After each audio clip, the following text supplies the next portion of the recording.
Teknologia berriekin aginduak idatziz ez, gero eta sarriago ahotsarekin ematen ditugu. Ze eguraldi egingo duen, zein den norabait joateko biderik laburrena, eguneroko zalantza arruntak alegia. Gailuak oso bizkorrak dira bai, baina badute gabezia bat edo akats bat, euskeraz eginez gero ez dutela ulertzen. Hori ordea aldatu daiteke eta horretarako Gaitu izeneko ekimena jarri dute martxan. Erronka berri bat dugu euskaldunok. Erronka handi bat, baina ederra, ezta? Gure hizkuntz komunitatearentzat. Guztiz estrategikoa da, ze gero eta gehiago erabiliko dugu ahotsa makinei zerren behar duten esateko. Soniro honetun esokutamos naturutaren metal. Zer, ez dezuela ezertxo ere ulertzen, beno sarritan horixe da teknologiari euskararekin gertatzen ezaiona, eta noski ulertzen ez dena ezin erabili. Teknologiari makinei euskara irakasteko garaia iritsi da.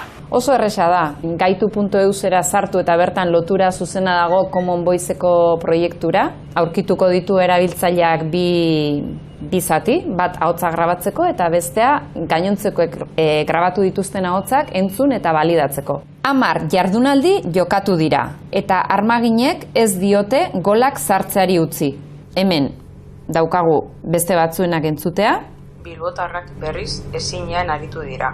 Bale, ondo dago grabaketa, esaten diogu baietz, ondo dagola, hurrengoa. Igual gertura begiratzen ikustezu ez dela oso garrantzitsua, esatezu, hau zertarako ez, baina gero konturatzen zera gerozta gehiago ari dela sartzen teknologia hauek etxean, eta ja, bapatan ez da jozunan, Siri seguraldi egingo du, no te entiendo. Eta ja, estres linguistiko hori etxean sartzen zaizu ez da.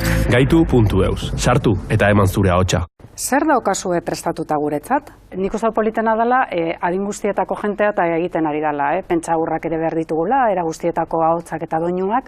Behar dugu jende pilo bat, ze adimen artifizialeko algoritmo hauek beraien kabuz ikasten dute, baina datu pilo bat behar dituzte. Zenbat eta grabazio gehiago, hobeto ulertuko du sistemak. Hemendik aurrea, itxaropena izan beharko lukela, adibidez, autoa hartu eta dei hoiek egite dituzunean demagun gazteleraz esan partez sistemari, 100 batean aukera eukiko dugula euskeraz ere horrelako gauzak egiteko.